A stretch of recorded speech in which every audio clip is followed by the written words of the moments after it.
कहानी की शुरुआत होती है इजिप्ट के एक शहर में। जब लिली घर वापस आई तो उसने अपने पालतू पंछी को पिंजरे के नीचे एक काले लिक्विड में गिरा हुआ देखा। उसने घबरा कर अपनी माँ से उसे बचाने को कहा, लेकिन उसकी माँ ने पंछी को उठाया और उसे अपने हाथों से कुचल दिया। इसके बाद लिली के माँ बाप घर के नीचे बने एक तहखाने में गए जो एक काले पिरामिड के नीचे था। वहाँ एक रहस्यमयी पत्थर का ताबूत रखा हुआ था जो इतना भारी था कि उसे खोलने के लिए लिली के पिता को जंजीरों का सहारा लेना पड़ता था। उसके अंदर एक मम्मी लेटी हुई थी और लिली की माँ उसके पास जाकर देखने लगी कि कहीं वो जाग तो नहीं गई। तभी अचानक मम्मी हिली और सारी मोमबत्तियां बुझ गईं। दोनों ने जल्दी से मोमबत्तियां दोबारा जला दी और फिर माँ ने कहा कि मम्मी अभी नहीं जागी है। लेकिन अगले ही पल मम्मी ने अचानक अपनी पट्टियों को तोड़ दिया और ताबूत से जुड़ा हुआ एक हुक सीधा जाकर उसके जबड़े में घुस गया। उसने उसे हवा में उठा दिया और मार डाला। उसी वक्त उस ताबूत का ढक्कन अचानक से बंद हो गया और अंदर बंद मम्मी उसे पीटने लगी।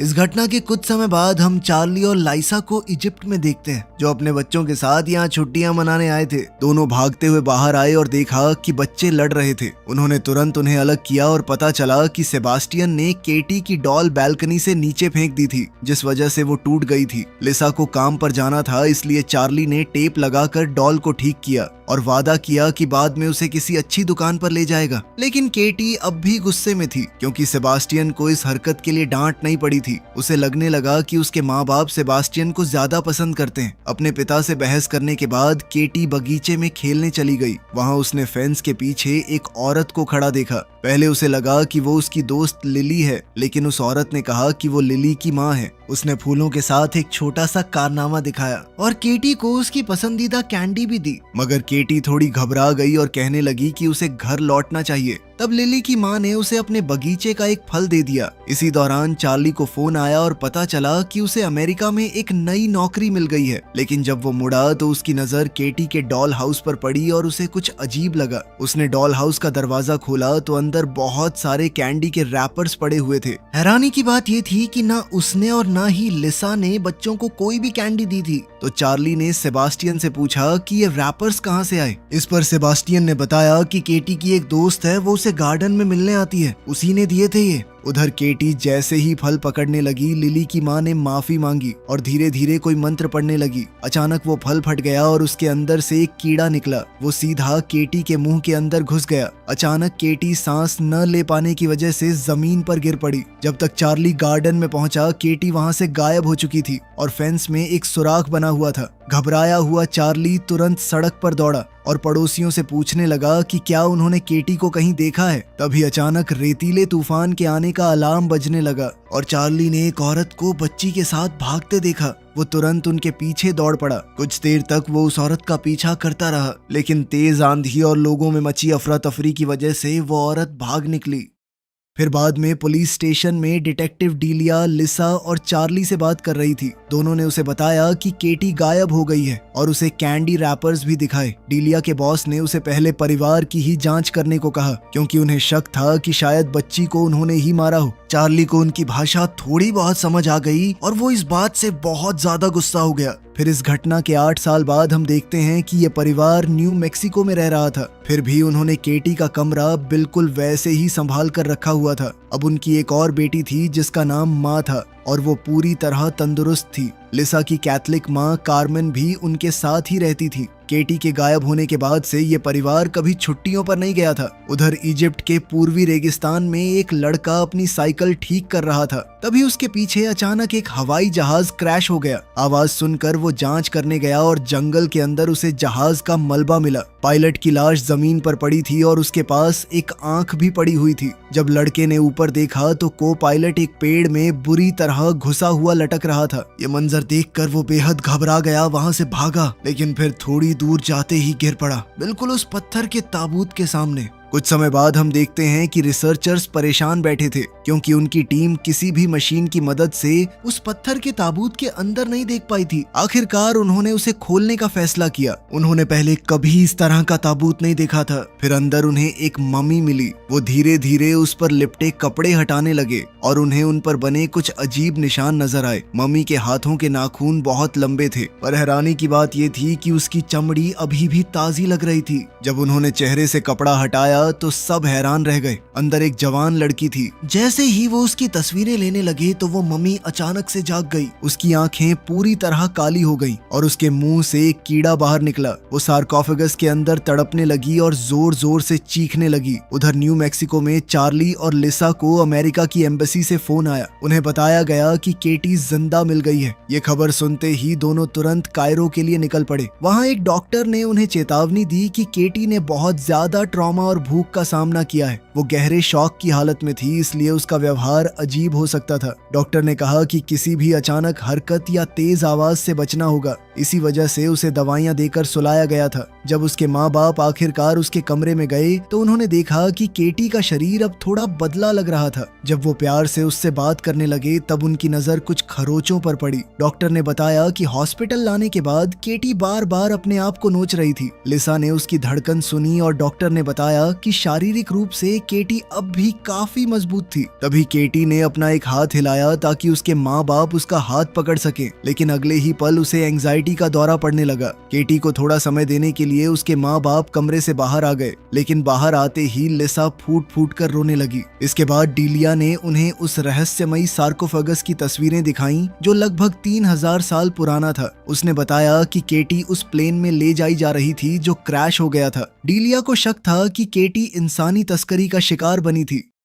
अगले दिन चार्ली और लिसा केटी को घर ले आए। उसे देखकर उसके भाई बहन भी काफी घबरा गए। व्हीलचेयर को मुश्किल से सीढ़ियों पर चढ़ाया गया और केटी को उसके बेड पर लिटा दिया गया। फिर कार्मेन ने अपनी पोती के लिए प्रार्थना की और उसके माथे पर किस किया, लेकिन अचानक केटी सीधी बैठ गई और उसने कार्मेन के सिर पर जोर से अपना सिर दे मारा। उसके बाद उसका शरीर अजीब तरह से पीछे की तरफ मुड़ने लगा और वो बेड के ऊपर हवा में तैरने लगी। फिर उसकी पीठ से डरावनी क्रैक की आवाज आई और वो धड़ से बेड पर गिर पड़ी। अचानक उसका शरीर फिर से तड़पने लगा। चार्ली ने उसे पकड़कर रोक लिया ताकि लिसा उसे नशे की दवाई दे सके। फिर उस रात चार्ली जवाब ढूंढने के लिए सार्कोफेगस और उस पर लपेटे हुए कपड़े की तस्वीरें देखने लगा। उधर लिसा केटी के पास बैठी थी और उसे पुरानी फैमिली फोटोज दिखाते हुए उनकी पुरानी जिंदगी के बारे में बात कर रही थी, लेकिन केटी बस तकिए पर गिरकर चुप पड़ी रही। कुछ देर बाद जब चार्ली अपनी पत्नी को देखने गया तो उसने लिसा को केटी के बेड पर सोता हुआ पाया, लेकिन केटी वहां नहीं थी। अब दोनों घबरा कर उसे ढूंढने लगे। इसी बीच माँ की नींद कुछ अजीब आवाजों से खुल गई। उसने तुरंत सेबास्टियन को जगा दिया और जब उसने भी दीवारों के अंदर से आती हुई वो अजीबोगरीब आवाजें सुनी तो वो भी घबरा गया। अचानक ऐसा लगा जैसे दीवार के अंदर कुछ हिल रहा हो। सेबास्टियन ने तुरंत एक बैट उठा लिया, लेकिन कुछ करने से पहले ही उसके माँ बाप वहाँ पहुँच गए। फिर लिसा ने दीवार में बना हुआ एक छोटा दरवाजा खोला, लेकिन उसके सामने से कोई चीज तेजी से भाग गई और वो डर गई। वो दीवार के अंदर घुसी और उसने देखा कि केटी कुछ बॉक्सेस के पीछे छुपी हुई थी, लेकिन जैसे ही केटी ने उसकी आवाज सुनी वो भाग निकली। फिर एक डरावनी चेस शुरू हो गई। इधर चार्ली दूसरी तरफ से आवाजों का पीछा करते हुए उनके साथ साथ दौड़ने लगा। तभी दीवार पर एक बिच्छू रेंगता हुआ नजर आया। केटी ने तुरंत हाथ बढ़ाकर उसे पकड़ लिया और सबके सामने उसे खाना शुरू कर दिया। शोर सुनकर माँ और सेबास्टियन भी वहाँ पहुँच गए। वो बिल्कुल ऐन वक्त पर केटी के कमरे में आए और देखा कि केटी दीवार के अंदर से बाहर निकल रही थी, जबकि उसके माँ बाप उसे संभालने की कोशिश कर रहे थे। लिसा ने हिम्मत करके केटी के मुंह के अंदर हाथ डाला और बिच्छू को बाहर खींच निकाला, जिसके बाद केटी ने अजीब सी हरी उल्टी कर दी। फिर अगले दिन चार्ली बच्चों को स्कूल ले जाने लगा, लेकिन उसने देखा कि घर के दरवाजे के सामने बहुत सारे भेड़िए खड़े थे। उन्हें हटाने के लिए उसे कई बार हॉर्न बजाना पड़ा, तब जाकर वो रास्ते से हटे। फिर स्कूल पहुंचने के बाद चार्ली ने माँ से कहा कि फिलहाल केटी के बारे में किसी को कुछ न बताए। तब सेबास्टियन फिर पूछने लगा कि उसकी बहन के साथ असल में हुआ क्या था, लेकिन चार्ली ने कबूल किया कि उसे खुद भी इसका जवाब नहीं पता। उधर घर पर कार्मेन केटी के बाल कंघी कर रही थी, लेकिन उसके बाल लगातार झड़ रहे थे। वहीं लिसा उसके नाखून काट रही थी। तभी लिसा को एक अजीब सी आवाज सुनाई दी। जब उसने ध्यान से देखा तो वो डर गई, क्योंकि केटी के पैरों के जो नाखून अभी काटे गए थे वो उसके मुंह के अंदर दोबारा नजर आ रहे थे।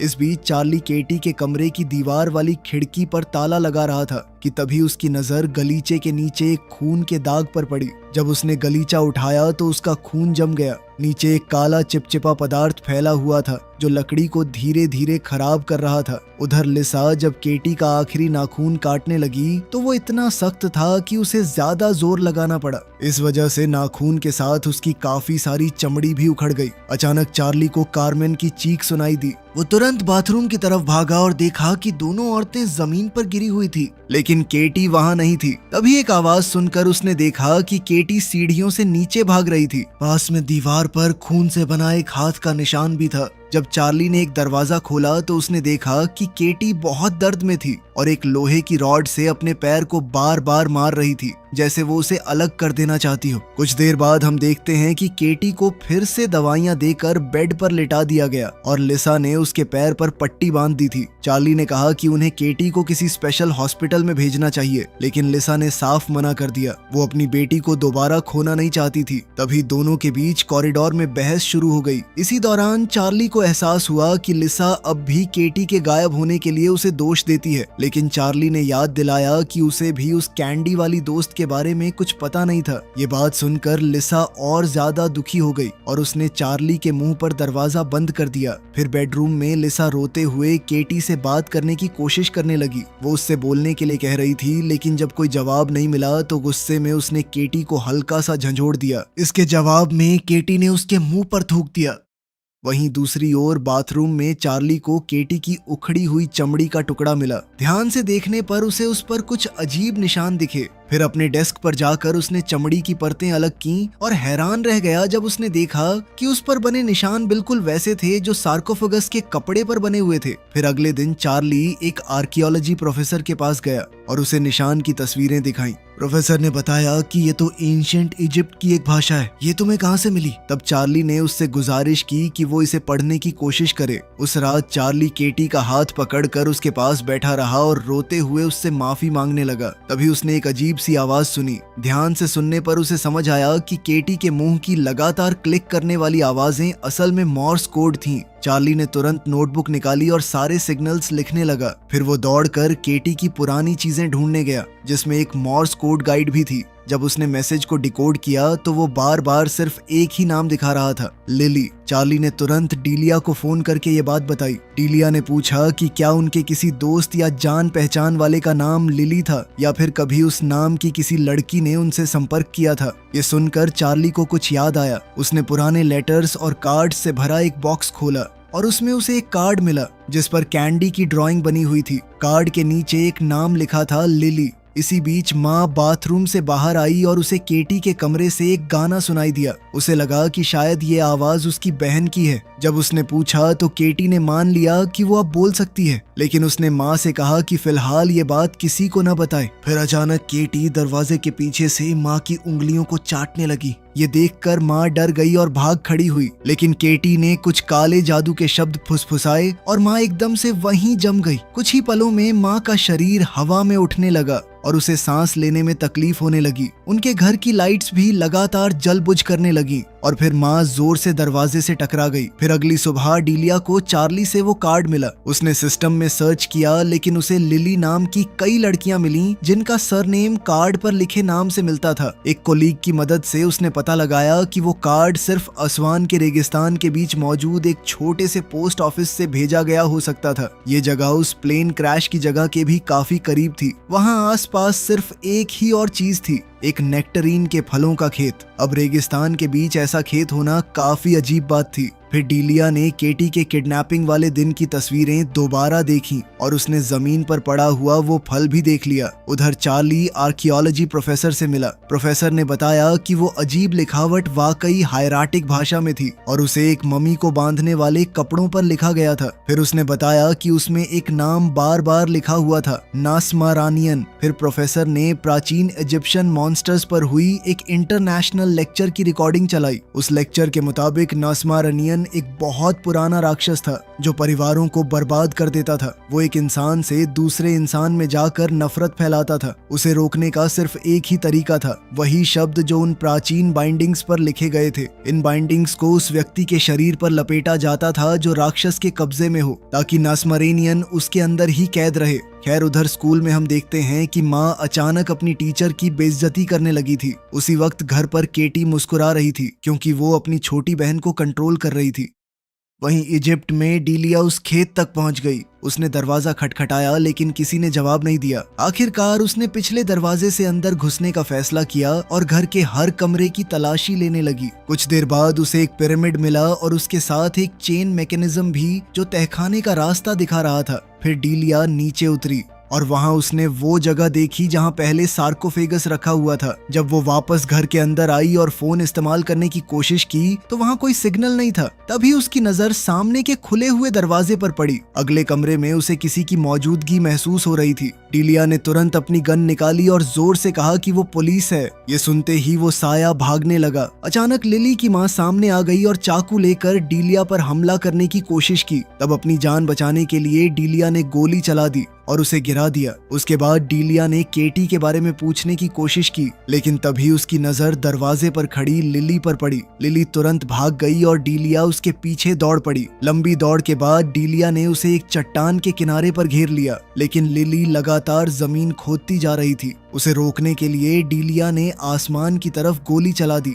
तब लिली ने अपने हाथ में पकड़ा हुआ एक बॉक्स दिखाया जो उसने अभी अभी जमीन के अंदर से निकाला था। जब डीलिया ने बॉक्स खोला तो उसे अंदर एक टेप मिली जिस पर केटी लिखा हुआ था। इसी बीच लिसा बाथटब भरने की कोशिश कर रही थी, लेकिन नल से साफ पानी की जगह काला पानी निकलने लगा। घबराकर वो तुरंत बेसमेंट में गई ताकि पूरा पानी का सिस्टम बंद कर सके। वहां उसे पाइप्स के अंदर से कुछ अजीब आवाजें भी सुनाई दी। साथ ही उसकी नजर चार्ली के लाए हुए कार्ड्स और कागजों पर भी पड़ी। उधर चार्ली बच्चों को स्कूल से लेकर घर लौट रहा था। रास्ते भर माँ बार बार वही बुरी गालियां दोहरा रही थी जो उसने पहले बोली थी। तब चार्ली ने सेबास्टियन से कहा कि वो अपनी माँ को स्कूल में हुई बात के बारे में कुछ न बताए। वहीं घर पर कार्मेन केटी के कमरे में बैठी प्रार्थना कर रही थी। अचानक केटी ने उसका हाथ काट लिया और उस पर झपट पड़ी। फिर केटी ने कहा कि वो चाहे तो उसका दिल धड़कना बंद कर सकती है। ये सुनकर कार्मेन ने उसे जोर से धक्का दिया और कमरे से भागने की कोशिश की,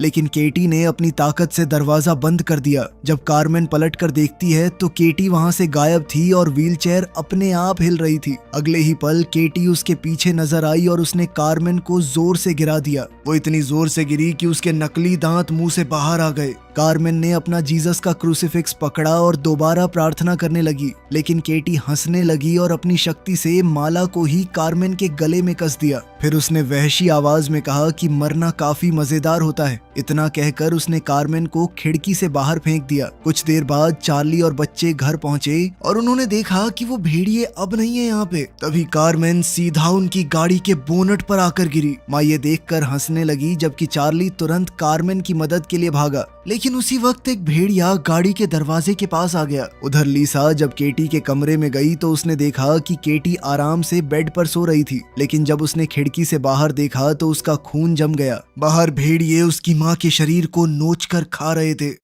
वहीं दूसरी ओर पुलिस स्टेशन में डीलिया ने टेप चलाई। वीडियो में लिली की मां नजर आई। वो कह रही थी कि एक मासूम बच्चा सबसे बेहतर होता है क्योंकि उसका शरीर ज्यादा देर तक टिकता है, लेकिन जरूरत पड़े तो कोई भी इंसान काम आ सकता है। उसके बाद वीडियो में प्राचीन भाषा के कुछ शब्द और एक अजीब सा काला जादू दिखाया गया। डीलिया ने लिली से पूछा कि इस टेप का मतलब क्या है। जब लिली ने जवाब नहीं दिया तो डीलिया ने उसे झंझोड़ दिया। तब लिली ने अपना मुंह खोला और दिखाया कि उसकी जुबान काट दी गई थी। डीलिया ने पूछा कि क्या ये उसकी माँ ने किया था, तो लिली ने हाँ में सिर हिला दिया। फिर काफी मुश्किल से लिली ने समझाया कि एक बार उसने सच बताने की कोशिश की थी और सजा के तौर पर उसकी जुबान काट दी गई। उसने ये भी बताया कि केटी को सार्कोफेगस से बाहर नहीं होना चाहिए था। जब डीलिया ने और जानकारी मांगी तो लिली ने सब कुछ लिखकर बता दिया। सब पढ़ने के बाद डीलिया ने तुरंत चार्ली को फोन करने की कोशिश की, लेकिन उसने कॉल नहीं उठाया। उधर कार्मेन के अंतिम संस्कार के दौरान माँ अपना दांत खींचती रही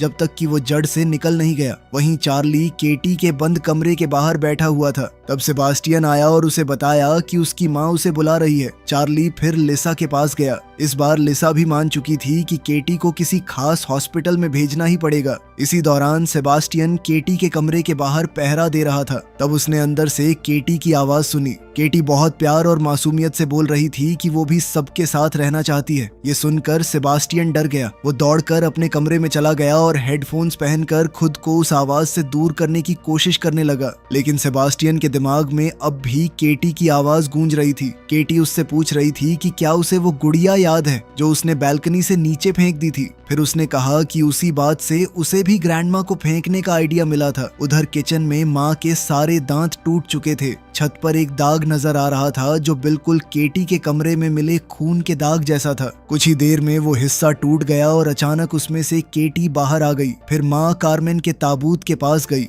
और उसके मुंह से एक धागा खींचने लगी। धागा खींचते ही कार्मेन का मुंह खुल गया। जब माँ ने अपने माँ बाप की तरफ मुस्कुरा कर देखा तो उसके मुंह में कार्मेन के दांत लगे हुए थे। तभी एक आदमी गलती से उससे टकरा गया तो माँ अचानक उस पर टूट पड़ी और उसकी गर्दन पर झपटने लगी। जब आसपास के लोग उसे रोकने की कोशिश कर रहे थे तब केटी छत पर रेंगती हुई ताबूत के ऊपर पहुंच गई। फिर वो सीधा ताबूत में कूद गई और कार्मेन पर टूट पड़ी। ये देखकर लिसा घबरा गई और केटी को बाहर खींचने के लिए दौड़ी, लेकिन ताबूत का स्टैंड टूट गया और दोनों शरीर बाहर गिर पड़े। उसी पल माँ होश में वापस आ गई, जबकि केटी कार्मेन के जख्मों से बह रहा खून चाटने लगी। फिर अंतिम संस्कार खत्म होने के बाद केटी को व्हीलचेयर से बांध दिया गया और उसके कमरे की खिड़की भी सील कर दी गई। अब चार्ली उसके कमरे में बैठकर उस पर नजर रखने लगा, लेकिन इससे भी केटी की शक्तियां नहीं रुकी। वो बार बार सेबास्टियन को अपना सर बेड से टकराने पर मजबूर कर रही थी। उधर लिसा सामान पैक कर रही थी और माँ लगातार उसे बुरा भला कह रही थी। वो कह रही थी कि लिसा एक बुरी माँ है। तभी अचानक केटी की व्हीलचेयर हवा में उठने लगी और इसी दौरान घंटी बजी। दरवाजे पर डीलिया थी। वो अपने साथ वो टेप लाई थी और लिली की माँ ने जो कुछ कहा था उसका मतलब समझाने लगी। उसने बताया कि एक शरीर लंबे समय तक राक्षस को रोक नहीं सकता, इसलिए राक्षस को कैद रखने के लिए बार बार एक नया शरीर तैयार करना पड़ता है। जब से उनके परिवार को ये श्राप मिला था तब से 82 बार मम्मी बनाने वाला काला जादू किया जा चुका था। लिली की माँ ने ये वीडियो इसलिए रिकॉर्ड की थी ताकि आने वाली पीढ़ियां भी इस प्रक्रिया को जारी रख सकें। वीडियो में फिर केटी को सार्कोफेगस के ऊपर लटकाया हुआ दिखाया गया। उसके पास पिछली मम्मी भी रखी हुई थी। जैसे ही लिली की माँ मंत्र पढ़ने लगी, मम्मी जाग उठी। उसके मुंह से एक काला लिक्विड निकला जो उसने केटी के मुंह में थूक दिया। इसके बाद सब लोगों ने केटी को जादुई कपड़ों में लपेट दिया और उसे सार्कोफेगस में बंद कर दिया। डीलिया ने समझाया कि राक्षस को जमीन के नीचे कैद रखना होता है, लेकिन अब वो आजाद घूम रहा था। उसी वक्त केटी ने अपनी शक्तियों से सेबास्टियन को अपने पास बुला लिया। फिर सेबास्टियन खिड़की तोड़कर उसके कमरे में घुस गया। फिर उसने केटी की मदद की और उसके शरीर से सारी पुरानी चमड़ी हटा दी, जिससे उसकी नई चमड़ी बाहर आ गई। उधर लिसा अपनी बेटी को बचाने के लिए घबराहट में दौड़ रही थी, मगर इसी बीच डीलिया ने कोई आवाज सुनी। उसे पता नहीं था कि कार्मेन अपने ताबूत से बाहर आ चुकी थी। अब डीलिया तुरंत ऊपर भागी और लिसा के साथ मिलकर कमरा खोलने की कोशिश करने लगी। बाहर एक भयानक तूफान पूरे घर को घेर चुका था। वहीं लिविंग रूम में चार्ली अब भी टीवी के सामने सन्न बैठा हुआ था। तभी उसने एक आवाज सुनी। जब उसने पलट कर देखा तो उसके होश उड़ गए। उसने देखा कि कार्मेन वहां बैठी अपने ही अंतिम संस्कार का खाना खा रही थी। कार्मेन ने फिर चार्ली को गंदे इशारे करके अपने पास बुलाया, लेकिन उसी वक्त चार्ली को लिसा की मदद के लिए चीखने की आवाज सुनाई दी, इसलिए वो तुरंत वहां से भाग गया। उधर लिसा और डीलिया मिलकर दरवाजा खोलने की कोशिश कर रही थी। वो सफल होने ही वाले थे कि तभी केटी की ताकत ने उन्हें पीछे धकेल दिया।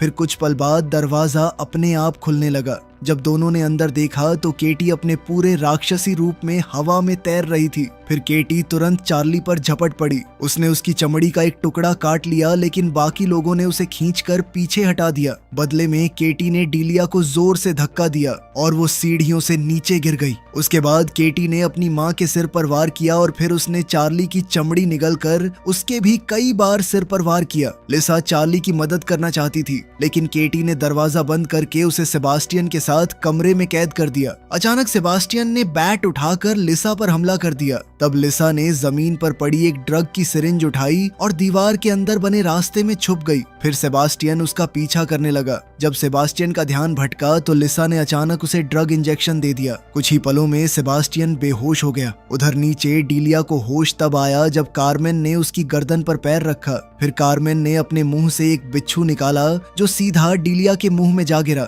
उसके बाद उसने डीलिया को छोड़ दिया। अब डीलिया ने तुरंत खुद को संभाला और कार्मेन को लात मार दी। इससे कार्मेन का सिर रेलिंग में फंस गया, लेकिन उसी वक्त बिच्छू की पूंछ डीलिया के गले को अंदर से काटने लगी। दर्द के बावजूद डीलिया ने अपने गले के अंदर हाथ डालकर बिच्छू को बाहर खींच लिया। उधर दूसरी ओर केटी चार्ली का गला दबाने की कोशिश कर रही थी। चार्ली ने उसे जोर से धक्का देकर अलग किया और फिर वो रेंगता हुआ सीढ़ियों तक जा पहुंचा और डीलिया से मिल गया। इसके बाद दोनों भागते हुए बेडरूम की तरफ गए। रास्ते में चार्ली ने डीलिया से कहा कि वो मंत्र के शब्द याद रखे। फिर जैसे ही केटी ने दोबारा अपने पिता पर हमला किया तो चार्ली ने उसे जोर से पकड़ लिया। तभी डीलिया ने मंत्र पढ़ना शुरू कर दिया। उसके गले में छेद हो चुका था, इसलिए उसने एक हाथ से उसे दबाए रखा। अब केटी लगातार तड़प रही थी और वो खुद को नोचने लगी। आखिरकार चार्ली ने उसे जोर से जमीन पर गिरा दिया। तभी लिसा भी कमरे में आ गई। चार्ली ने उसकी तरफ देखकर माफी मांगी और अगले ही पल केटी ने अपने मुंह से सारा काला लिक्विड चार्ली के मुंह में उगल दिया। इसी के साथ राक्षस दूसरे शरीर में जा चुका था। चार्ली और केटी दोनों एक साथ जमीन पर गिर गए। वो दोनों एक दूसरे का हाथ पकड़े हुए थे। फिर कुछ देर बाद केटी को होश आया और इस बार उसने अपनी माँ को नॉर्मल आवाज में मॉम कहकर बुलाया। कुछ समय बाद हम देखते हैं कि चार्ली को तहखाने में एक ताबूत के अंदर बंद कर दिया गया था। अब बिल्कुल नॉर्मल दिख रही केटी ने उस ताबूत पर मॉर्स कोड के जरिए नॉक किया तो अंदर से चार्ली ने भी मॉर्स कोड में ही जवाब दिया। उसने अपने परिवार को बताया कि वो उनसे बहुत प्यार करता है। इसी बीच उन्हें पता चला कि लिली की माँ अब भी जिंदा है और वो हॉस्पिटल में भर्ती है। फिर एक दिन दोपहर को लिसा उससे मिलने आई। उसने चुपके से उसे नशे का इंजेक्शन दे दिया। फिर डीलिया व्हीलचेयर पर बैठे चार्ली को लेकर आई और तीनों ने मिलकर राक्षस को लिली की माँ के अंदर भेजने का जादू शुरू कर दिया। तो आपके हिसाब से क्या उन्होंने सही किया? कमेंट्स में जरूर बताना। मिलते हैं अगली वीडियो में।